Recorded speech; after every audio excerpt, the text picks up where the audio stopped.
செய்தியுடைய தலைப்பு strength through holy spirit. பரிசுத்த ஆவியானவர் மூலமாய் உண்டாகிற பலன். அல்லேலூயா சொல்லுங்க பார்க்கலாம். இந்த காலவெளியில நம்ம எல்லாரும் மனுஷனுக்குள்ள சரீரத்துக்கு உண்டான பலன் எல்லாருக்குள்ள இருக்கும். இந்த சரீரத்துக்கு உண்டான பலன் எப்படிப்பட்டது என்று சொன்னா தீனா தங்கச்சி சொல்ல கூடிடும். இந்த சரீரத்துக்கு உண்டான பலன் வயது இருக்கிற வரைக்கும் தான் இருக்கும். வயது கடந்து போக just listen to me. வயது கடந்து போக என்ன நடக்கும்னு சொன்னா பலன் குன்றி கொண்டே போயிட்டு இருக்கு. அல்லேலூயா சொல்லுங்க பார்க்கலாம். ஆமென் சொல்லுங்க பார்க்கலாம். எத்தனை பேர் சொல்ல முடியும் எனக்கு 10 வருஷத்துக்கு முன்னாடி இந்த அதே பலன் இப்பயே சரீரத்துக்குள்ள இருக்கு? எத்தனை பேரால சொல்ல முடியும்? உலகத்துல வைத்து காட்டுங்க பாருங்க. நான் 15 வயதுல 20 வயதுல என்னுடைய புது பலன் இந்த நாள் வரைக்கும் நான் அப்படியே ஆரோக்கியமா இருக்கிறேன் அப்படி யாராவது சொல்ல முடியுமா? முடியும். நல்லா கவனிச்சு பாருங்க. எல்லா மனுஷனுடைய வாழ்க்கையில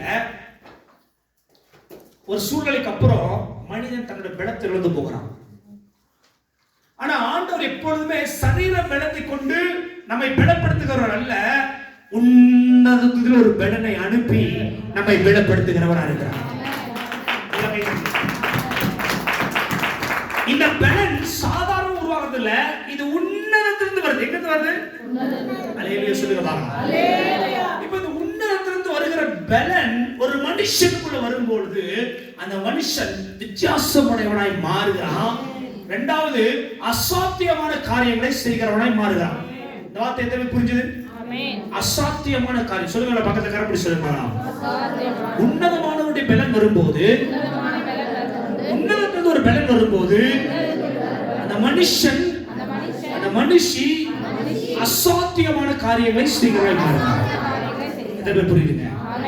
இந்த பலன் உன்னதத்திலிருந்து வருகிறனால அவர்கள் வாழ்க்கை அசாத்தியமான, that is extraordinary thing. ஆங்கிலத்தில் இன்னும் சொல்லப்போனா a marvelous thing. மனுஷனால் கற்பனையாக எண்ணி பார்க்க முடியாத காரியத்தை மனுஷன் செய்கிறவனாய் மாறுகிறான். உதாரணம் சொல்லப்போனா பழைய ஏற்பாடு காலத்துல காலே யோசுவை பார்த்து சொல்லுகிறார். என்ன சொல்லுகிறார்?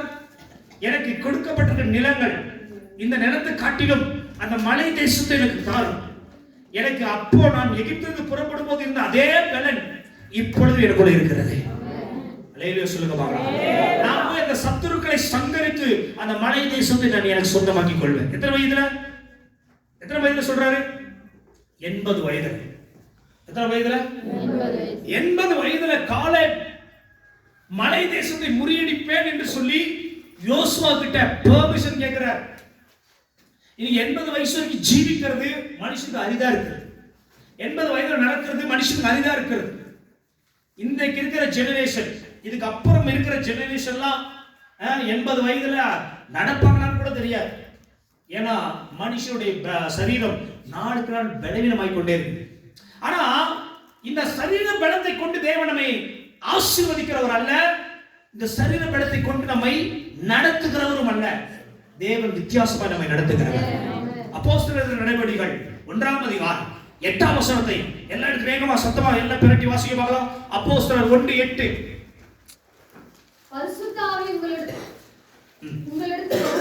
பரிசுத்த ஆவி உங்களிடத்தில் வரும்போது நீங்கள் பலன் அடைந்து. இன்னொருத்தர் வாசிக்க அதே வசனத்தை. பரிசுத்த ஆவி உங்களிடத்தில் வரும்போது someone read it. வாசிக்க பார்க்கலாம். அத வாசிக்கும் போது ஒரு பலன் வரணும். பரிசுத்த ஆவி உங்களிடத்தில் வரும்போது நீங்க என்ன ஆவீங்க தெரியுமா? பலன் அடைவீர்கள். நல்லா கவனித்துக் கொள்ளுங்க. இன்னைக்கு அநேக மனுஷன் ஆவிக்குரிய பலன் இழந்தவனாய் காணப்படுகிறான். இன்னைக்கு நான் எதை பற்றி பிரசங்கிக்க வருகிறேன்? ஒவ்வொரு மனுஷனுக்குள்ள இருக்கிற ஆவிக்குரிய பலனை பற்றி நான் பேச விரும்புகிறேன். ஒரு மனிதனுக்குள்ள இருக்கிற ஆவிக்குரிய பலன் எப்படி உண்டாகும், எதின் மூலமாய் உண்டாகும், அந்த பலன் வரும்போது அந்த மனுஷன் எப்படி மாறுகிறான் என்பதை குறித்து நான் உங்களோடு கூட பேச விரும்புகிறேன். இன்னைக்கு சபையாகிய நீங்கள் நன்றாக கவனிச்சுக் கொள்ளுங்க. இயேசுவை ஏற்றுக்கொண்டுட்டோம், ஆண்டவர் ரட்சகர் என்று அறிந்து கொண்டுட்டோம். ஆனா நம்முடைய வாழ்க்கையில இன்னும் பரிசுத்த ஆவியானவர் மூலமாய் வருகிற பலன் இல்லாதவர்களாக இருக்கிறோம். இன்னைக்கு இந்த பலன் இல்லாதனாலதான் சில இடங்களை இயேசுவை நம்ம என்ன பண்றோம்? மறுதலிக்கிறோம். சில இடத்துல இயேசுவை காட்டி கொடுத்துறோம், சில இடத்துல இயேசுவை விட்டு பின்வாங்கிறோம், சில இடத்துல இயேசு விட்டு மறுதலித்து ஓடிடுறோம். இந்த பலன் உள்ள வந்துச்சுன்னு சொன்னா அவன் வாழ்க்கையில முதலாவது அவனை கர்த்தர் மாற்றுகிறது, அவனை சாட்சி உடையவனாய் கர்த்தர் மாற்றுகிறார். அல்லேலூயா சொல்லுங்க பாக்கலாம். இந்த பலன் அநேகருக்குள்ள இல்லாதனாலதான் அநேகரோட வாழ்க்கை இன்னைக்கு சாட்சி இல்லாம இருக்கிறீங்க. There is no witness in your family. There is no witness in your society. There is no witness in your working place.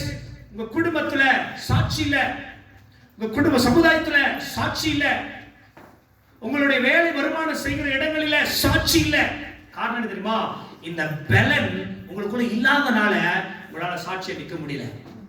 There is a Bible says, பரிசுத்த ஆவி உங்களிடத்தில் வரும் பொழுது நீங்கள் பலன் அடைந்து எருசலேமிலும் யூதேயாவிலும் சமாரியாவிலும் பூமியின் கடைசி பரியந்தம் எனக்கு எப்படி இருப்பீங்க? You are the witness. நீங்க தான் சாட்சி உடையவர்கள். நீங்க தான் இன்னைக்கு குறித்து சாட்சி போய் சொல்லணும். நீங்க தான் நான் ரட்சகர் என்பதை போய் சொல்லணும். நீங்க தான் நான் இயேசுவை உண்மையான தெய்வம் என்பதை நீங்க சொல்வதற்காக கர்த்தர் வச்சிருக்கிறார். இப்ப சொல்லுங்க கரங்களை உயர்த்தி, எத்தனை பேர் போய் இயேசுதான் என்னோட உண்மையான ரட்சகர், உங்க வாழ்க்கை உண்மையான ரட்சகர் என்று சொல்லி எத்தனை பேருக்கு இந்த சாட்சியை திங்கள் முதல் சனிக்கிழமை வரைக்கும் இந்த சாட்சி சொல்றீங்க? இங்க கேள்வி எல்லாருக்குமே தான், எல்லாருக்குமானது. எத்தனை பேரால உங்க வாழ்க்கையில தேவனை குறித்து இயேசு நல்லவர், இயேசு ரட்சகர், அவர்தான் பரலோகத்துக்கும் இந்த பூமிக்கும் எஜமானன் என்பதை எத்தனை பேர் சாட்சி எழுதுறீங்க? இந்த சாட்சியே நம்மளால சொல்ல முடியல. Why can't I stand before the Lord? Why can't I share the word of God? Why can't I share the gospel of Jesus? என்னால ஏன் சொல்ல முடியல? ஏன்னா இந்த பலன் எனக்குள்ள இல்ல. ஒரு காரியத்தை செய்வதற்கு பலன் ரொம்ப அவசியம். ஒரு ஊழியத்தை செய்வதற்கு தேவ பலன் ரொம்ப அவசியம். தேவ பலன் இல்லாத மனுஷனால தேவனுக்காய் தரித்து நிற்க முடியாது. தேவ பலன் இல்லாத மனுஷனால போய் தேவனுக்காய் எரிந்து பிரகாசிக்க முடியாது. தேவ பலன் இல்லாத மனுஷனால போய் தேவனுடைய சுவிசேஷத்தை அறிவிக்க முடியாது. அல்லேலூயா சொல்லுங்க பாருங்க. அல்லேலூயா. இன்னைக்கு ஆண்டவர் இயேசு கிறிஸ்து பரலோகத்துக்கு எடுத்துக்கொள்ளப்படும் போது கடைசி சீஷர்களுக்கு பொக்கிஷமா ஒரு வார்த்தை சொல்லிட்டு போறார். சில பேர் சில வார்த்தை சொல்லுவாங்க, சாகர் தருவாயில என்ன சொல்லுவாங்க எதிர்பார்ப்பாங்க பாத்தியா. ஆனா இயேசு கிறிஸ்து எடுத்துக்கொள்ளப்படுகிற தருவாயில சீஷர்களை பார்க்கறாங்க. ஐயோ நீங்க போயிட்டீங்கன்னா எங்க நிலைமை என்ன? ஆல்ரெடி போய் அடிச்சு போய் சிலுவையில் ஏத்தாங்க, அதோட எங்க வாழ்க்கை முடிஞ்சுன்னு நினைச்சோம். இல்ல அதை தாண்டி அதுக்கப்புறம் நீங்க ஜீவன் உள்ளவர் என்பதை காண்பிச்சீங்க.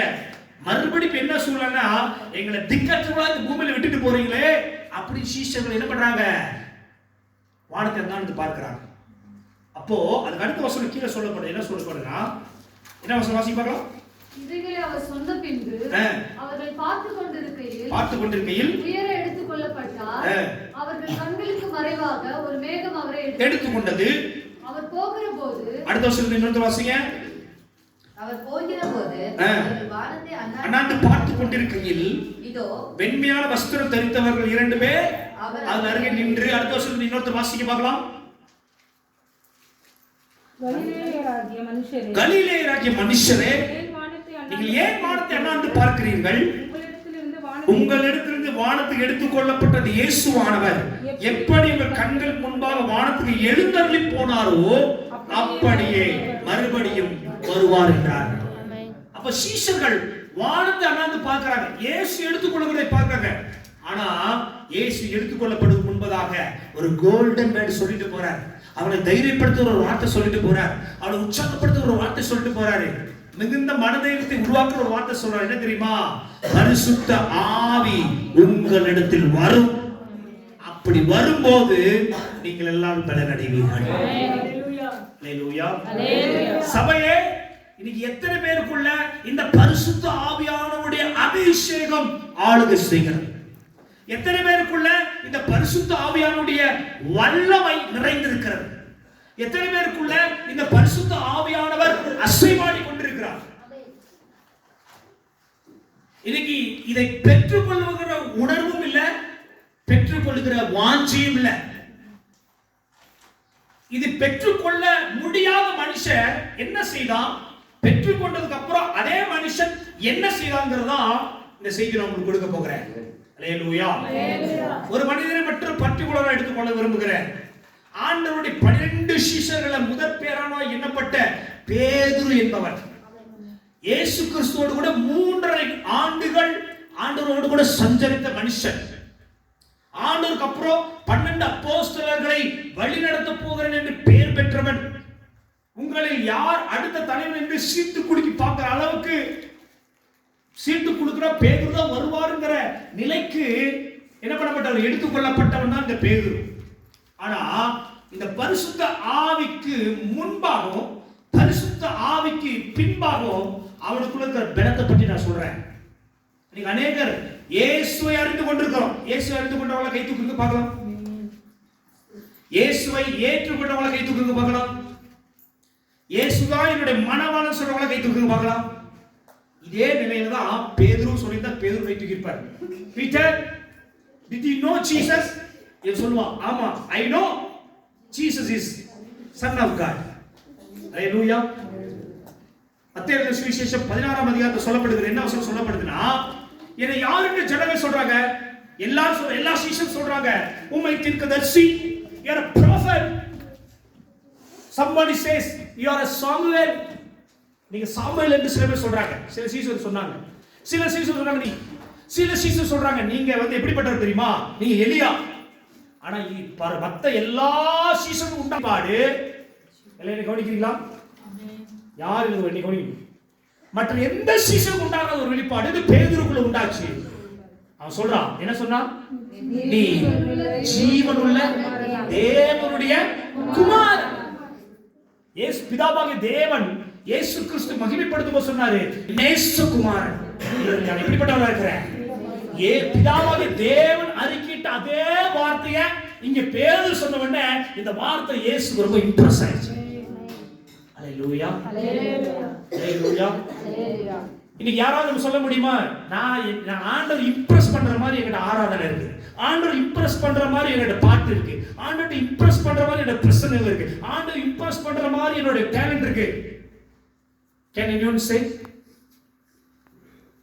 யாராவது சொல்ல முடியுமா? வீடியோ எடுக்கிறதா சில விஷயங்கள் ஓப்பனா பேச முடியறது இல்லை. வீடியோ மட்டும் எடுத்து வச்சுங்க. யாராவது சொல்ல முடியுமா? பேதுரு சொல்றாரு, நீ ஜீவனுள்ள தேவனுடைய குமாரன். உடனே ஆண்டவர் ஒரே மகிழ்வு, உலகத்துக்குள்ள ஒரே சந்தோஷம். நம்ம சொல்லுவோம் இல்லையா, ஒரு வார்த்தை நம்ம பழக்கத்தை சொல்லுவோம் இல்லையா, மனசு குளிர்ந்து போச்சு ஆண்டவருக்கு. சொன்னாரு, என்ன தெரியுமா சொன்னாரு, பேதுருவே, இது மாம்சமும் ரத்தமும் உனக்கு வெளிப்படுத்தல, பரலோகத்தில் இருக்கிற என் பிதா உனக்கு இதை வெளிப்படுத்தினார். பரலோகத்தினுடைய வெளிப்பாடு பெற்ற பேதுரு எப்படிப்பட்டவன்? ஆனா ஒரு சம்பவம் நடக்குது. என்ன தெரியுமா? யோவான் எழுதின சுவிசேஷம் 20ஆம் அதிகாரம் 21வது வசனத்துல 20வது வசனத்துக்கு மேல எடுத்து வாசித்து பார்த்தா தெரியும். 1ஆம் வசனம், 2ஆம் வசனம், 3ஆம் வசனம் சொல்லுது. வாசிங்க பார்க்கலாம். வாசிங்க. இவைகளுக்கு பின்பு வாசிங்க. இயேசு திபேரியா கடற்கரையில் மறுபடியும் சீஷருக்கு தம்மை வெளிப்படுத்தினார். விவரமாவது சீமோன் பேதுருவும் பிலிப்பு எனப்பட்ட தோமாவும். நல்ல கவனிங்க. ஆண்டவர் முதல்ல பரலோகத்தில் வெளிப்பாட்டை யார் கொடுத்தாரு? பேதுரு கொடுத்தாரு. என்ன வெளிப்பாட்டை கொடுத்தாரு? இவர் ஜீவனுள்ள தேவனுடைய குமாரன். இவர் எப்படிப்பட்டவர் தெரியுமா? வெளிப்பாட்டை பெற்றவர். இரண்டாவது, ஆண்டவர் மரித்து உயிர் தெழுந்த உடனே யாருக்கு வெளிப்படுத்துறாருன்னா பேதுருக்கு தன்னை வெளிப்படுத்துகிறாரு. வெளிப்படுத்தனுடைய பட்டியலை போடுறாங்க. அந்த பட்டியல முதல் இடம் பெறுகிறது யாரு? பேதுரு பெறுகிறார். எப்படிப்பட்ட வெளிப்பாட்டை பெற்றவர் பாருங்க. ஆனா ஒரு சம்பவம் நடக்குது தெரியுமா? இயேசு கிறிஸ்து 2 சம்பவத்தை சொல்லி முடிக்கிறேன். முதல் சம்பவம், ஆண்டவரை சிலுவையில் அடிக்கும்படி எடுத்துக்கொண்டு போறார். எடுத்துக்கொண்டு போகிற இடத்துல எல்லா சீஷர்களும் அவர்கிட்ட ஓடி போயிட்டாங்க. ஒருத்தர் வஸ்திரமே கண்டு உழுகுது, துண்டை காண துணியை காண ஓடுறவங்க ஒருத்தன் இயேசுவை பிடிச்ச உடனே. ஆனா இந்த பேதுருக்குள்ள பட்டு பாருங்க, இயேசுவை பின்தொடர்ந்து என்ன சம்பவிக்கும் என்று சொல்லி இயேசுவை ஃபாலோ பண்ணிட்டே போறான். கொஞ்சம் பயத்தோடயே இப்போ இவருடைய பலனெல்லாம் என்ன ஆயிடுச்சுன்னா குன்றி போயிடுச்சு. இவர் பலனெல்லாம் என்ன பண்ணிச்சுன்னா இழந்து போக ஆரம்பிக்கிறான். நடந்த சம்பவம் என்ன? அவர் போய் அந்த கூட்டத்தில் குளிராடினபடினாலே நெருப்பு போட்டு காய்ந்துட்டு இருக்கிறாங்க. அங்கே அவர் உட்கார்ந்து இருக்காரு. ஒரே ஒரு ஸ்திரீ. யாரு யாரு? உதாரணமா இந்த தெபோரா இருக்கிற ரொம்ப பாடி வீக்கா இருக்கு. இந்த ஒரு பாடி தான். அடுத்த பாடி பின்னாடி இருக்கிற பாடி. இந்த ரெண்டுல ஒரு பாடி எடுத்துக்கோங்க உதாரணத்துக்கு. இந்த மாதிரி ஒரு அம்மா வந்து சொல்றாங்க, இவனும் அவரோடு கூட இருந்தவன் தான். இவனை நான் அவரோடு கூட என்ன பண்ணிருக்கிறேன், அநேகத்தை பார்த்திருக்கிறேன். உடனே பேதுரு என்ன சொல்றாரு, ஸ்திரீயே எனக்கு அவர் யாரு எனக்கு என்ன பண்ணாது. சில நேரங்கள் நமக்குள்ள இந்த பரிசுத்த ஆவியானுடைய பலன் வரலன்னு சொன்னா நம்ம என்ன பண்ணுவோம் தெரியுமா? சிக்கிற இயேசு என்ன பண்றோம்? ஒரு சூழ்நிலையில நாங்க மறுதளிக்க மாட்டோம். மறுதளிக்காத கூட்டம் ஏன் ஞாயிற்றுக்கிழமை சர்ச்சுக்கு வர்றது இல்ல? நாங்க மறுதளிக்க மாட்டோம். ஏன் கர்த்தரை சமூகத்துல உட்கார்ந்து ஜெபிக்கிறது இல்ல? நாங்க மறுதளிக்க மாட்டோம். அப்படியே ஆண்டுகள் ஊழியம் செய்யறது இல்ல? நாங்க மறுதளிக்க மாட்டோம். ஏன் சாட்சியம் இல்ல? நாங்க மறுதளிக்க மாட்டோம். ஏன் ஆண்டுகள் பக்தி வரைக்க பாராட்டல? பேதுரு பெரிய கொலை குற்றம் செய்யல. ஆண்டவர் சொல்றாரு, சேவல் கூவும் 3 வேளைக்குள்ள நீ என்ன பண்ணுவ? 3 தரம். ஆண்டவர் சொல்ற, ஆண்டவரே இவர்கள் யாரும் விட்டு போனாலும் சரி, இந்த பெதஸ்தா சர்ச்சில் இருக்கிற போல நாங்களும் இயேசு விட்டு ஒரு நாள் என்ன பண்ண மாட்டோம், பின்வாங்கி போகவே மாட்டோம் சொன்னோம். ஆண்டவர் சொன்னார், சேவல் 3 வேளை கூவும்பா, நீ 3 வேளை என்ன பண்ணுவ? ஆமென். அல்லேலூயா. இயேசு வந்து ரொம்ப இல்ல பற்ற முன்னாடி இயேசு யாரும் தெரியாதுன்னு சொல்றதுக்கு தான் மறுதளிப்பு கிடையாது. நீ ஆண்டு உண்மையை தேடாம இருந்தாவே, கர்த்தரை விட்டு விலகி இருந்தாவே, சரியா ஜெபிக்காம இருந்தாவே, சரியா வேத வாசிக்கலன்னாவே அது நீ மறுதளிக்கிறதுக்கு சமமா இருக்கு. யூதர்கள் இயேசுவை ஒரே நேரம் பிடித்து சிலுவை அடிச்சு முடிச்சிட்டாங்க. ஆனா கிறிஸ்தவனாக என்ன ஒவ்வொரு முறை சிலுவை அடிச்சுக்கிட்டே தான் இருக்கும். அவரை விட அப்ப ஜாஸ்தியா யாரு சிலுவை அடிச்சிருக்கிறோம்? கை தூக்கி காட்டுன்னு பார்க்கலாம். நீ எங்கெல்லாம் சாட்சி இழக்கிறியோ அங்கெல்லாம் நீ சிலுவை இயேசு அடிக்கிறதா சமம். புரிஞ்சவங்கள ராமன் சொல்லுங்க.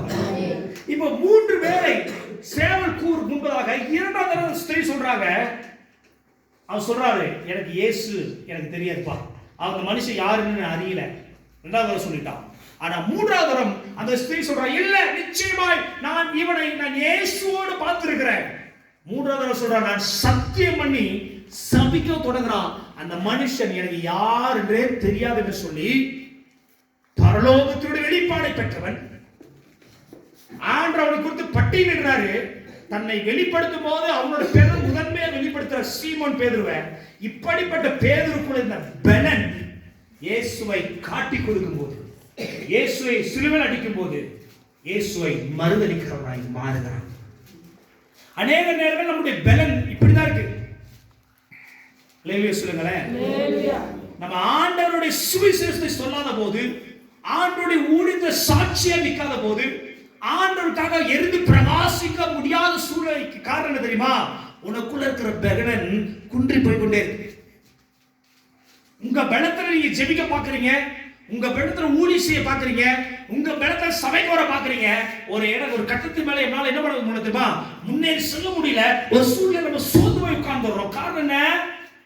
இயேசுவை அறிந்திருக்கிறேன், ஆனா நான் அறியாத ஒரு நபர் பரிசுத்த ஆவியானுடைய பலன் எனக்குள்ள இல்லாதனாலதான் என்னால தொடர்ந்து முன்னேறி செல்ல முடியல.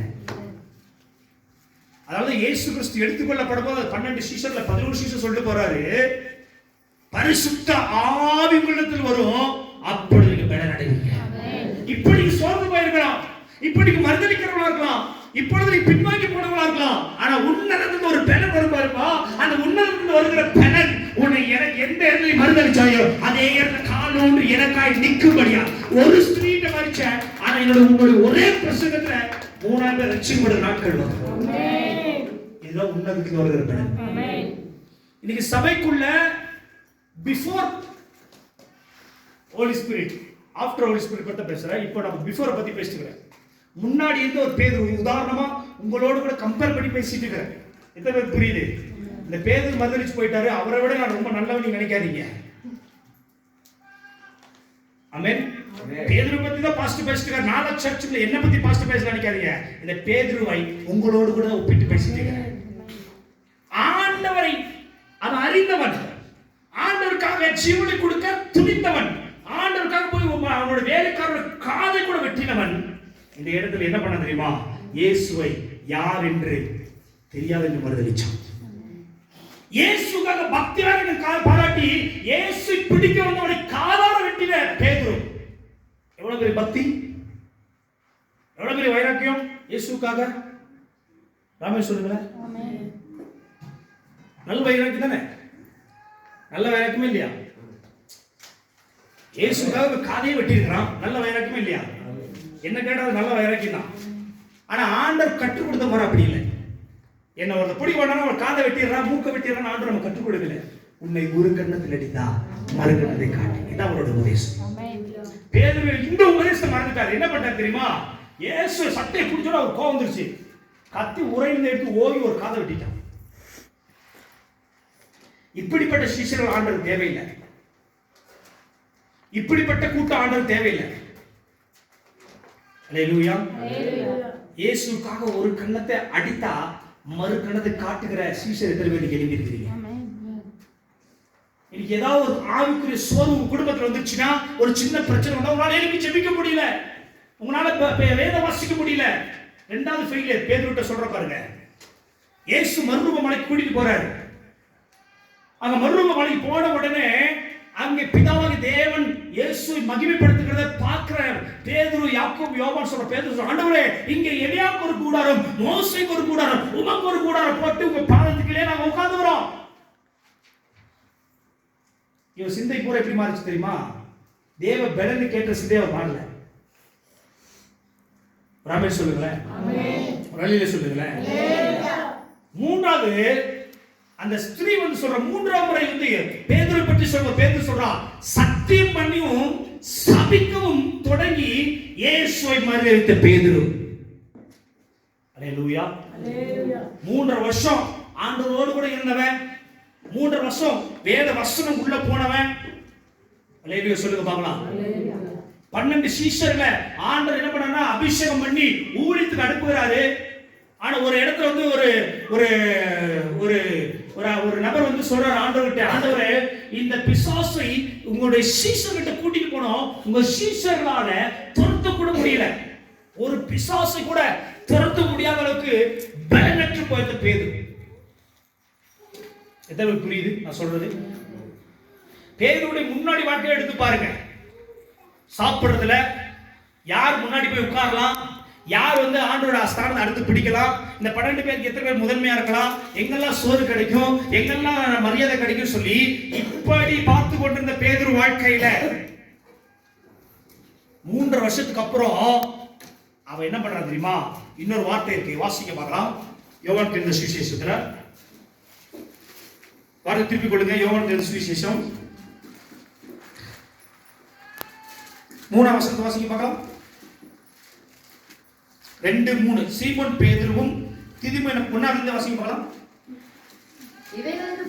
இவைகளுக்கு பின்பு இயேசு திபேரிய கடற்கரையிலே மறுபடியும் சீஷருக்கு தம்மை வெளிப்படுத்தினார். வெளிப்படுத்தின விவரமாது முதல் பேர் யாருக்கு? சீமோன் பேதுரு. 3ஆம் வசனம் சொல்லுது, வாசிக்க பாருங்க. 3ஆம் வசனம், அதே சீமோன் பேதுரு இயேசு தன்னை வெளிப்படுத்தினதுக்கு அப்புறமும் தன்னை உயிரோடு இருக்கிறவராக காட்டின பின்பும் இந்த சீமோன் பேதுரு ஒரு காரியத்தை செய்கிறார். என்னது? 3ஆம் வசனம், சீமோன் பேதுரு மற்றவர்களை நோக்கி மீன் பிடிக்க போகிறேன் என்றான். அதற்கு அவர்கள், நாங்களும் உம்மோடு கூட வருகிறோம் என்றார்கள். அவர்கள் புறப்பட்டு போய் உடனே படகில் ஏறினார்கள். போதும், நல்லா கவனிங்க. ஆண்டவர் இதே சீமோன் பேதுருவை ஒரு காலத்துல என்ன பண்ணாரு தெரியுமா? மீன் பிடிக்கிற இடத்துல தான் சந்திச்சார். எங்க சந்திச்சாரு? எங்க சந்திச்சாரு? எத்தனை பேருக்கு சரின்னு ஒத்துக்கிறீங்க? கரெக்டா இல்லையா? இதே மீன் பிடிக்கிற இடத்துல தான் பேதுருவை சந்திக்க இயேசு வராரு. ஆனா வரும்போது அவனுக்கு ஒரு காரியத்தை, ஒரு காலிங், ஒரு அழைப்பு கொடுக்கிறார். என்ன அழைப்பு கொடுக்கிறார் தெரியுமா? இது முதல் நீ மீன் பிடிக்கிறவனா இல்ல, இது முதல் உன்னை நான் மனுஷனை பிடிக்கிறவனாய் மாற்றுகிறேன். அவர் ஒரு அழைப்பை கொடுக்கிறார். இங்க சபையில் நல்லா உட்கார்ந்து நல்லா கவனிங்க. மூப்பர்னு ஒரு அழைப்பு இருக்கு, ஊழியர்னு ஒரு அழைப்பு இருக்கு, ஆமென். விசுவாசின்னு ஒரு அழைப்பு இருக்கு, சுவிசேஷம் செய்கிற சுவிசேஷம் ஒரு அழைப்பு ஆண்டவர் கொடுத்தாரு. எத்தனை பேர் அந்த ஊழியத்தை உண்மைத்தமா இருக்கு?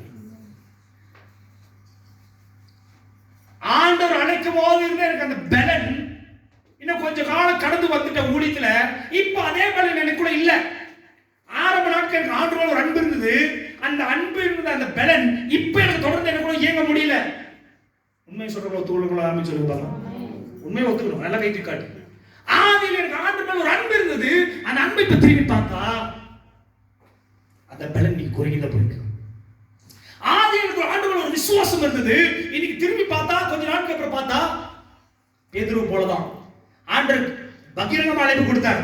பேதுரு பார்த்து, இது முதல் நீ மீன்களை பிடிக்கிறவன் அல்ல, இது முதல் நீ மனுஷனை பிடிக்கிறவன் உன்னை மாற்றுகிறேன். அழைப்பு கொடுத்தாரா இல்லையா? அன்றைக்கே என்ன பண்ண தெரியுமா? அவனோட போட்டை எங்க விட்டான்னு தெரியாது, அவனோட வலையை எங்க வீசினான்னு தெரியாது. இயேசுவே தஞ்சம் என்று சொல்லி இயேசு பின்னாக போக துணிந்தவன் தான் இந்த பேதுரு. 3.5 வருஷம் ஆண்டவருக்காக ஊழியம் செஞ்சான். ஆரம்ப நாட்கள்ல ஆண்டவர் அழைப்பை ஏற்றுக்கொண்டு சுவிசேஷ வீட்டில் வந்து சொல்லும் போது, நீங்க ரட்சிக்கப்படும் போது ஆண்டவர் மேல அந்த விசுவாசம், ஆண்டவர் மேல அந்த பக்தி, சபையின கூட்டம், ஊழியன் ஆசிரம் எல்லாவற்றுக்கும் ஆண்டவர், நான் ஊழியக்காரனா மாறுறேன், நான் என்ன சுவிசேஷகனாய் மாறுகிறேன், நான் ஆண்டவருடைய மூப்பரா மாறுகிறேன். எங்க போச்சு மூப்பர் பீப்பர்ல? இப்ப எங்க போச்சுன்னு தெரியல. அந்த பக்தி வேற எங்க போச்சுன்னு தெரியல. ஏன் தெரியுமா? இயேசுக்காக ஊழியம் செய்ய வந்தது ரைட்டு, ஆனா கூடயே அபிஷேகத்தோடு கூட வந்து நிக்கிறமாங்கிறது தான் கேள்வி. இன்னைக்கு எல்லாருக்கும் இயேசு வேண்டும், ஆனா அவருக்காக ஊழியம் செய்ய முடியாது. எனக்கு இயேசு பிடிக்கும், அவருக்காக சுவிசேஷம் செய்ய முடியாது. எனக்கு இயேசு பிடிக்கும், என்னால சேர்ச்சு கூட்ட முடியாது. எனக்கு இயேசு பிடிக்கும், என்னால பாத்திரம் கழுவ முடியாது. ஊழியெல்லாம் என்ன பண்ண தெரியுமா? ஆரம்பத்தில் குடும்பம் வேண்டாம், சொந்த வேண்டாம், பந்தம் வேண்டாம், இது வேண்டாம், அது வேண்டாம், இயேசு மட்டுமே போதும்னு சிலுவை தூக்கிட்டு வந்த விசுவாசியே, ஊழியனே, மூப்பரே, விசுவாசியே, இந்த பலன் எங்கே போ?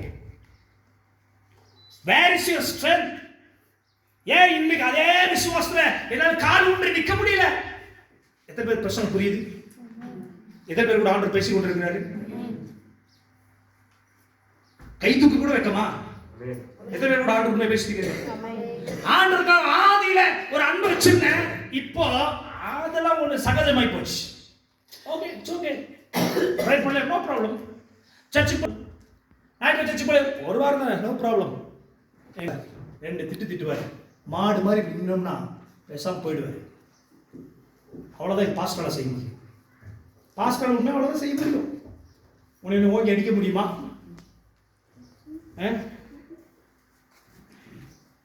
ஆதியில கர்த்தருக்காக ஒரு புது பலத்தோடு புறப்பட்டு வந்தீங்க பாத்தியா? எங்க போச்சு அந்த பலன்? பக்கத்துல கை பிடிச்சு நல்லா மூஞ்ச பார்த்து கேளுங்களேன். ஆதியில ஒரு அன்ப மூஞ்ச பார்த்து கேக்குறீங்க, ஏன் மூஞ்ச பார்த்து கேட்காதீங்க, அவங்க மூஞ்ச பார்த்து. ஆதியில இருந்த அன்பு இப்ப பாதியில போயிடுச்சு. கேட்டீங்களா? யாருக்கெல்லாம் வெக்கமா இருந்துச்சு அவங்க மூஞ்ச பார்த்து பேசும்போது? கொஞ்சம் கூட என் காரி கூட தூண் துப்புன்னு ஃபர்ஸ்ட் வெக்கமே பட மாட்டேன். இப்படி தொடச்சிக்கிட்டு போற கூட்டம் தான் நாங்க. அப்படி இருந்தேன்னா உன்னையில எந்த லிஸ்ட் வைக்கிறேன்னு எனக்கு தெரியும். உடனே நான் இல்லை, இயேசு மறுபடியும் சிலுவை அடிச்சா கூட உன்னையில திருந்த மாட்டேன். அந்த கேள்வி கேட்கும் வெக்கம் வந்ததா? ஐயோ, இந்த கேள்வி கேட்கறதுக்கு எனக்கு கொஞ்சம். ஆதியில அன்பு இன்னைக்கு பாதியில என்ன பண்ணிடுச்சு? காணாம போயிடுச்சு. ஆதியில இருந்த ஒரு பலன், இயேசுவை என்ன வேணா செய்வேன், இயேசுவை என்ன வேணா கூப்பிடுவேன், உபாச கூட்டம் வந்து நிற்பேன், மிட் நைட் கூட்டமா வந்து நிற்பேன், என்ன பகல் கூட்டமா வந்து நிற்பேன், ஆண்டவர் சுவிசேஷம் வந்தேன். இன்னைக்கு பேதுரு 3 வருஷத்துக்கு திரும்ப எங்க வந்து நிக்கிறார் தெரியுமா? எங்க துவங்கினாரோ அதே இடத்துல வந்து நிக்கிறது போலதான் எங்க உங்க வாழ்க்கையை ஆரம்பிச்சியோ அதே இடத்துல தான் திரும்புறீங்க. How many of you understand? எத்தனை பேருக்கு புரியுது? பக்தி கொஞ்சம் கொஞ்சமா வளர்ந்துருக்கணும்ல, பலன் கொஞ்சம் கொஞ்சமா பெரிய இருக்கணும்ல. ஆண்டவர் மீதியானை ரட்சிக்கிறதுக்கு கிதியோனை பார்த்து கேட்கிறாரு, பராக்கிரமசாலியே கர்த்தரோடு இருக்கிறார்.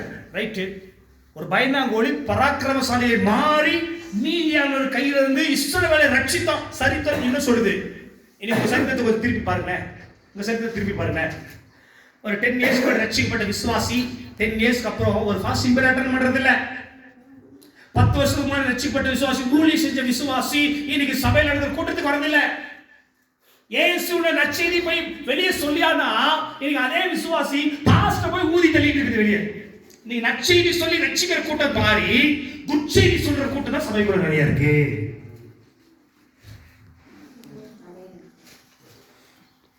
எத்தனை பேர் புரியுது? ஏன் தெரியுமா? நம்ம விசுவாசத்தின் பலனை மறுதலிச்சோம். இந்த பலன் இன்னைக்கு சோர்ந்து போயிடுச்சு. வெளியே ஜைஜாண்டிக்கா பார்க்க பூதம் போல பெருசா ஊதி இருக்கிறீங்க, நல்லா சாப்பிட்டு ஆரோக்கியமா வளர்ந்து இருக்கிறீங்க, சரீரத்தில் நல்ல மசில் சுத்தா இருக்குது, வீடு நல்லா பெருசா இருக்குது, வசதி நல்லா பெருசா இருக்குது. ஆனா உள்ளான மனுஷன் பலவீனமா இருக்கான். எலும்பி கால் உண்டவனால என்ன பண்ண முடியல. இப்போ ஒரு நம்ம முடவனா இருக்கிறோம், நம்ம சரியா நடக்க முடியல, கால் பலவீனமா இருக்கு, 10 நாள் சாப்பிடல. உங்ககிட்ட ஒரு 70 கிலோ சிமெண்ட் போட்டு தூக்கி தோலை வச்சு தூக்கிட்டு போடா, உன்னால சுமக்க முடியுமா? சுமப்பீங்க? எத்தனை பேர் சுமப்பீங்க? எலும்பி நடக்க எனக்கு பலம் இல்ல, நான் 50 கிலோ சிமெண்ட் மூட்டை தூக்கிட்டு நான் நடப்பேன்னு சொல்ல முடியுமா? இப்போ ஊழியக்காரர் சொல்ற வார்த்தை பூரா உனக்கு சிமெண்ட் மேல மூட்டை மேல இருக்கிற சுமை போல இருக்கு. அதனாலதான் உன்னால என்ன பண்ண முடியல, தூக்கி சுமக்க முடியல. சர்ச்சுக்கு வா, பாரமா இருக்கு பாஸ்டர். ஜெபம் பாரமா இருக்கு பாஸ்டர். பைபிள் படி, பாரமா இருக்கு பாஸ்டர். என்னால எலும்பி என்ன பண்ண முடியல. நல்லா இந்த ஆகாரத்தை உள்ள தள்ளி இந்த சரீரத்தை பலப்படுத்துற நாம உள்ளான மனுஷனுக்குள்ள ஒரு பலன் இருக்கு இல்லையா, அந்த மனுஷனை பலப்படுத்தணுங்கிற எண்ணம் எனக்கு இல்ல. சத்தியமா சொல்லுங்க, நீ தனியா உபவாசம் பண்ணி ஜெபம் எத்தனை நாள் ஆச்சு? ஆண்டோட நேரத்தை செலவிட்டு எவ்வளவு நாள் ஆச்சு? பைபிள் படிக்கிறது எவ்வளவு நாள் ஆச்சு? ஜெபம் பண்றது எவ்வளவு நாள் ஆச்சு? காணிக்கை பெட்டிக்கு வந்துடும், மொபைல் காணிக்கை பெட்டிக்கு வந்துடும். கவனிங்க, உன்னான மனுஷனுக்குள்ள பேசக்கூடாது. கவனிங்க, உள்ளான மனுஷன் உனக்குள்ள வீக்னஸா இருக்கறனால தான் அவனால ஸ்ட்ரெngth எனக்கு நிக்க முடியல. சரீரத்துல பலனா இருக்கிறோம், மாம்சத்துல மேன்மை பாராட்டுறோம். இப்போ ஒருத்தருக்கு எழுதி அடிறானா அடிக்க சொன்னா அடிச்சிருவாங்க. தெபோரா விட்டா கூட பாஸ்டர் அடிக்க வரமா, அந்த அடிமானா அண்ணா அடிக்க சொன்னா கூட நம்ம அடிச்சோம். ஆனா சொல்லுங்க, ஆனா வந்து 1 மணி நேரம் உட்காந்து வாங்க உபவாசம் பண்ணி ஜெபம் பண்ணலாம்னா சர்ச்சு வெறிச்சோடி கிடக்கு. இப்ப ஞாயிற்றுக்கிழமையிலே வெறிச்சோடி கிடக்கு பாரு. ஏன்? விசுவாசத்தின் பலனை மறுதலித்தவர்களாக நிற்கிறோம். பேதுருவை போல. பேதுரு சொல்றாரு, 3.5 வருஷத்துக்கு முன்னாடி ஆண்டவர் எங்கிருந்து அழைச்சாரோ 3.5 வருஷத்துல எவ்வளவு இம்ப்ரூவ்மெண்ட் ஆயிருக்கணும். திரும்ப எங்க வந்து நிற்கிறாரு தெரியுமா? எங்க அழைச்சாரோ அங்கே வந்து நின்று இருக்கிறார். பேதுரு 3.5 வருஷம், இங்க 10 வருஷத்துக்கு விசுவாசிகளை கை தூக்கு பார்க்கலாம். நல்லா கை தூக்கு. நான் பேர் சொல்லுவேன், 10 வருஷமா ஏதாச்சும் விசுவாசியா இருக்க, 20 வருஷமா சர்ச்சை வருஷம் பிறந்ததுல நல்லா கை தூக்கு. இப்ப பேதுருவோட யார் சீனியாரிட்டி இருக்கிறா? யார் சீனியாரிட்டி? எனக்கு தெரிஞ்சது சபையோட மெயின் சீனியாரிட்டி வந்து ரோசிமா தான். 28 வருஷமா இருக்கிறாங்க. சரியா? அதுக்கு அடுத்து 15 வருஷமா இருக்கிறவங்க, 12 வருஷமா இருக்கிறவங்க, 10 வருஷமா இருக்கிறவங்க. அப்ப 25 வருஷத்தோட எக்ஸ்பீரியன்ஸ் எப்படி இருக்கணும்? 20 வருஷத்தோட எக்ஸ்பீரியன்ஸ் எப்படி இருக்கணும்? இப்ப எக்ஸ்பிரஷன் மட்டும் தான் இருக்கு. வாரம் வாரம் பேரன் ஒளியோட சர்ச்சுக்கு வர்றது, புது புது ட்ரெஸ்ஸோட வர்றது. இன்னைக்கு பலன் எப்படி மாறி போச்சு தெரியுமா? கர்த்தருக்காக இல்ல, ஏன் என்ன பலப்படுத்திக்கிறதா, நல்லா சம்பாதிக்கணும், 4 பேர் சமுதாயத்துக்கு முன்னாடி ஜம்முன்னு வாழணும். ஒரு ஆள் கம்முன்னு வருவாரு. அப்ப வாழ்க்கை ஜம்முன்னு இருக்குமா இல்ல கம்முன்னு இருக்குமான்னு யோசித்து பாரு. ஏதோ ஒரே ஒரு வாய்ப்பு கொடுங்க, செவிட்டு அடிச்சு கொடுப்பாரு. இத்தனை வருஷம் வாய்ப்பு கொடுக்குமா? விசுவாசத்தின் பலனை மறுதலித்தவா நீங்க நிக்கிறீங்க. எங்க வாழ்க்கையை ஆரம்பிச்சீங்களோ ஆண்டவருடைய ரவுண்டர்ஸ் முன்னேறி போகல, திரும்ப மறுபடியும் எங்க வந்து நிக்கிறோம்? எங்க ஆரம்பிச்சோமோ. பேசுறாரு ஆண்டவர். ஆண்டவர் பேசுறாரா? சத்தமா சொல்லுங்க. ஹalleluya. மூன்றாவது சம்பவம் என்ன தெரியுமா? முதல் சம்பவம் அற்புதத்தை பார்த்தவன், இரண்டாவது வெளிப்பாட்டை பார்த்தவன், மூன்றாவது ஆண்டவர் என்ன பண்ணா? என்னன்னு சொன்னா, வெளிப்பாட்டை பார்த்தோம், அற்புதத்தை பார்த்தோம், இவனுக்கு கர்த்தர் அற்புதத்தை செய்யும்படி பிராக்டிஸ் கொடுத்தோம், கடைசியா வந்து நிக்கிற இடம் ஆரம்பிச்ச இடத்துல அந்த பலன் தொடர்ந்து அவனால என்ன பண்ண முடியல தெரியுமா? ஆண்டவருக்குள்ள முன்னேறி செல்ல முடியல. நிறைய பேர் விசுவாசத்தின் பலனை மறுதலித்து நிக்கிறீங்க. திருப்பி கைப்பிடி சொல்லுங்க பார்க்கலாம். கைப்பிடி சொல்லுங்க பார்க்கலாம். கைப்பிடி சொல்லுங்க பார்க்கலாம். விசுவாசத்தின் பலனை மறுதலித்து என் மூஞ்சி பார்க்க கூடாது. என் மூஞ்சி பார்க்க. விசுவாசத்தின் பலனை மறுதலித்தவர்களா எங்க ஆரம்பிச்சோமோ அங்கேயே தான். எங்க ஆரம்பிச்சோமோ அங்கேயே தான் இருக்கு. எத்தனை பேர் புரியுது? ரமேஷ் சொல்லுங்க பார்க்கலாம். ரமேஷ் சொல்லுங்க பார்க்கலாம். ஒரு பிரேசர் சொல்லுங்க பார்க்கலாம். திருப்பி கொடுத்தாரு. அடுத்த மேலேயே நோக்கம் இருக்குது. அல்லேலூயா. அல்லேலூயா. பேதுரு அவனால் தொடர்ந்து முன்னே செல்ல முடியாததுக்கு ஒரு காரணம் இந்த ஆவியானுடைய பலன் அவருக்கு இல்லாத. அதாவது ஆண்டவர் பார்த்தாரு, நான் இங்கிருந்து உங்களுக்கு வார்த்தையினால் நிரப்பியிருக்கிறேன், வல்லமையான உங்களை நிரப்பியிருக்கிறேன், ஆமென், வசனத்தினால நிரப்பியிருக்கிறேன். ஆண்டவர் விதையை போட்டார்னா அது ஃபெயிலியர் ஆகவே ஆகாது. ரமேஷ் சொல்லுங்க பார்க்கலாம். ஆண்டவர் விதைச்ச ஒரே ஒரு விதை ஃபெயிலியர் ஆனது ஒன்னே ஒண்ணுதான். எது? யூதாஸ் காரியத்து மட்டும்தான். அல்லேலூயா சொல்லுங்களேன். 12 பேர்ல ஒரு விதை தான் ஃபெயிலியர் ஆயிடுச்சு. அது ஆண்டவர் ஃபெயிலியர் பண்ணல, அவனா தன்னை ஃபெயிலியர் பண்ணிக்கிட்டான். அல்லேலூயா சொல்லுங்க பார்க்கலாம். ஆனா இந்த 3 வருஷம் மறுதலிச்சு போனாலும் ஆண்டவர் திரும்ப வாய்ப்பு கொடுக்கிறார். நீ 25 வருஷமும் மறுதலிச்சு இருந்தாலும், பலனற்று இருந்தாலும், ஊழியமே செய்ய வந்தாலும், இன்றைக்கு உங்களுக்கு ஆண்டவர் திரும்ப ஒரு வாய்ப்பு கொடுக்க விரும்புகிறார். திரும்ப ஆண்டவர் ஒரு வாய்ப்பை கொடுக்கும்போது எத்தனை வாய்ப்பு பயன்படுத்துகிறீங்க சொல்லுங்க. எதுக்கு தெரிஞ்சீங்க?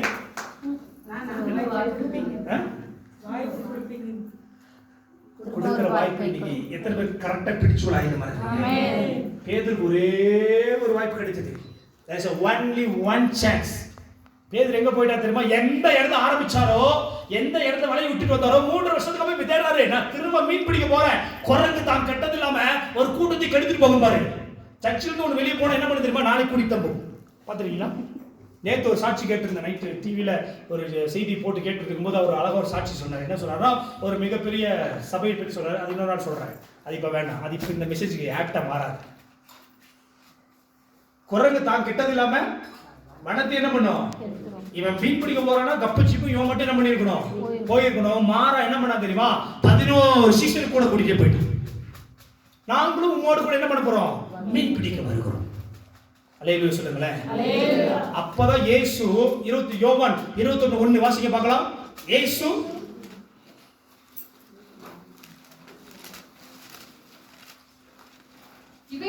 இவைகளுக்கு பின்பு இயேசு எங்க வராரு? எந்த இடத்துல மறுதலிச்சு போய் திரும்ப வாழ்க்கை ஆரம்பிக்க நினைக்கிறாரோ அதே இடத்துல அவனுக்கு என்ன பண்ற தெரியுமா? ஒரு புதிய பலனை கொடுக்கும்படி இயேசு அங்க வெளிப்பட ஆரம்பிக்கிறார். நீங்க எங்க மறுதலிச்சு நிக்கிறீங்களோ ஆண்டவர் அப்படி விட்டுருவார் நினைக்காதீங்க. திரும்ப அவர் உங்களை சேர்த்து கொள்வதற்கு அதே இடத்துக்கு வருவார். எந்த இடத்துல ஊழியத்தை விட்ட, எந்த இடத்துல ஜெபத்தை விட்ட, எந்த இடத்துல பரிசுத்தத்தை விட்ட, எந்த இடத்துல பக்தியை விட்ட, எந்த இடத்துல தேவனுக்காக உபவாசிக்கிறதை விட்ட, திரும்ப இன்னைக்கு நீ ஆரம்பி. உன்னை பலப்படுத்தப்படி தேவன் வந்திருக்கிறார். சபையே நல்லா கவனிங்க. 5 நிமிஷத்துல இந்த மறுதலிச்சது மட்டும் பேசிட்டு அடுத்த வாரம் அவர் என்ன செஞ்சாங்க அடுத்த வாரம் நானே பேசுறேன். நல்லா கவனிங்க.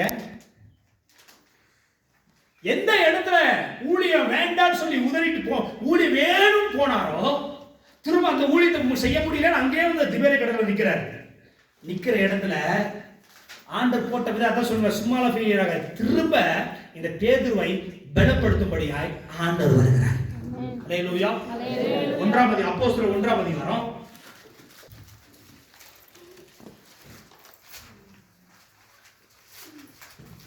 வாசிக்க பார்க்கலாம். அப்போஸ்தலர் 1 அதிகாரம் 11 வசனம் வாசிக்க பார்க்கலாம். கலிலேயராகிய மனுஷரே, நீங்கள் ஏன் வானத்தை அண்ணாந்து பார்க்கிறீர்கள்? உங்களிடத்திலிருந்து வானத்துக்கு எடுத்துக் கொள்ளப்பட்ட இந்த இயேசுவானவர் எப்படி உங்கள் கண்களுக்கு முன்பாக வானத்துக்கு எழுந்தருளி போனாரோ அப்படி மறுபடியும் வருவார் என்றார்கள். அடுத்த வசனம். அப்பொழுது அவர்கள் எருசலேமுக்கு சமீபமாய் ஒரு ஓய்வு நாள் பிரயாண தூரத்தில் இருக்கிற ஒலிவ மலை என்னப்பட்ட மலையிலிருந்து எருசலேமுக்கு திரும்பி போனார்கள். அவர்கள் அங்கே வந்தபோது மேடையில் ஏறினார்கள். பாருங்க, இவங்க ஊழியத்தை விட்டுட்டு போயிட்டான். இவன் ஊழியத்தை மறுதலிச்சிட்டாங்க. ஆண்டவரை தள்ளி விடல. திரும்ப அவனுக்கு ஒரு வாய்ப்பை கத்தர் கொடுக்கிறார். அல்லேலூயா. என்ன சொல்லி கொடுக்கிறார்னா சொல்றாரு, பரிசுத்த ஆவி உங்களிடத்தில் வரும்போது நீங்க மறுபடியும் பலன் அடைவீங்க. அல்லேலூயா, அல்லேலூயா. நீ நிறைய பேர் சபைக்குள்ள அபிஷேகத்துல நிக்கிற, அபிஷேகத்தை பாடுகிற, அபிஷேகத்தை ஆராதிக்கிற கூட்டம் நீங்க இல்ல. இல்ல எனக்குள்ள ஒரு அபிஷேகம் இருக்கு, எனக்குள்ள ஒரு ஆவியானவர் இருக்கிறாரு, இந்த ஆவியானவரை நான் அனமூட்டி எழுப்புங்கிற கூட்டம் நீங்க இல்ல. மாறாக ஆவியானவர் அமுத்தி வச்சு அமைதியா உட்கார்ந்து கூட்டம் தான் நிறைய பேர் கூட வச்சு உள்ள. ஆனா ஆண்டவர் திரும்ப இந்த பேதுருக்கும் 12 சீஷருக்கும் ஞாபகம் ஊட்டுற என்ன தெரியுமா? பரிசுத்த ஆவி விழுந்து வரும்போது நீங்கள் பலன் அடைய ஆரம்பிப்பீங்க. இயேசு 40:39 சொல்லுகிறது, கர்த்தருக்கு காத்திருக்கிறவர்களோ புது பலன் அடைந்து. இதுவரைக்கும் உங்களுடைய பழைய பலத்தை வாழ்க்கை நடத்திருக்கிறீங்கன்னா இந்த செய்திக்கு அப்புறம் ஒரு புதிய பலனை உங்க வாழ்க்கை ஆண்டு கொடுக்க விரும்புகிறார். இதுவரைக்கும் நீ ஓடின பலத்தோட இல்ல, ஒரு புதிய அபிஷேகமும் ஒரு புதிய பலனையும் தேவன் உங்களுக்கு கொடுக்க விரும்புகிறார். எந்த இடத்துல நீ ஆண்டவரை மறுதலித்து நின்னையோ, எந்த இடத்துல இயேசுவை ஊழியம் செய்து விட்டையோ, எந்த இடத்துல ஆண்டவருக்காக சுவிசேஷம் சொல்றது விட்டையோ, எந்த இடத்துல உனக்கு கொடுக்கப்பட்ட பொறுப்பை நீ இழந்தையோ, அதே இடத்துல மீண்டும் ஆண்டவர் உனக்கு ஆவியானவரை அனுப்பி உன்னை அபிஷேகம் பண்ணி திரும்ப அதே நிலையில் நிறுத்த விரும்புகிறார். உன்னை கொண்டு செய்யணுங்கிற ஊழியத்தை நீ பலனை இழந்தாலும் வேற ஒரு ஆண்டவர் சூஸ் பண்ண மாட்டாரு. திரும்ப புதிய பலன் உனக்கு கொடுத்து உன்னை தான் ஆண்டவருக்கு பயன்படுத்துவார்.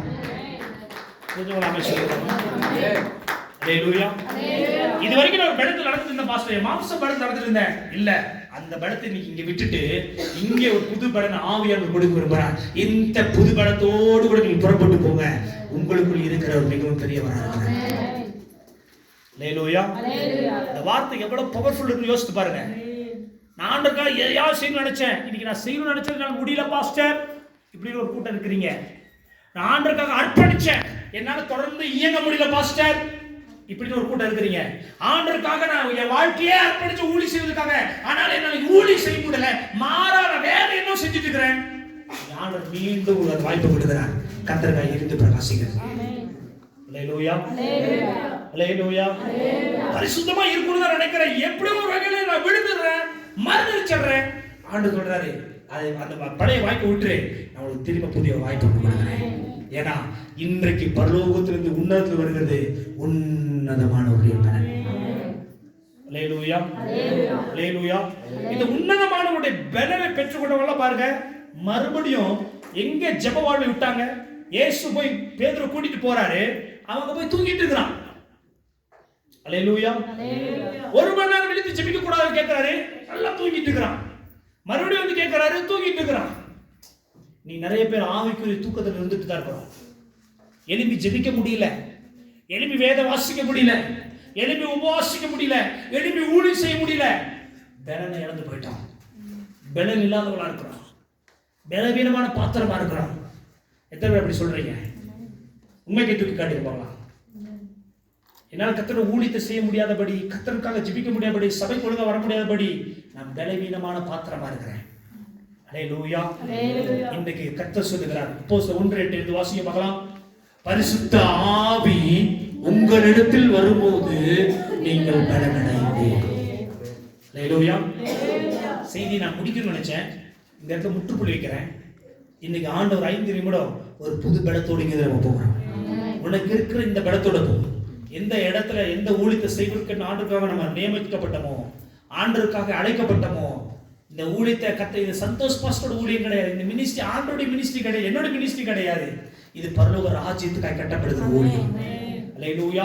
இந்த ஊழியத்தை ஆண்டவருடைய ஏதோ ஒரு விசுவாசிக்கிற அடையாளத்தை வைக்க விரும்பல.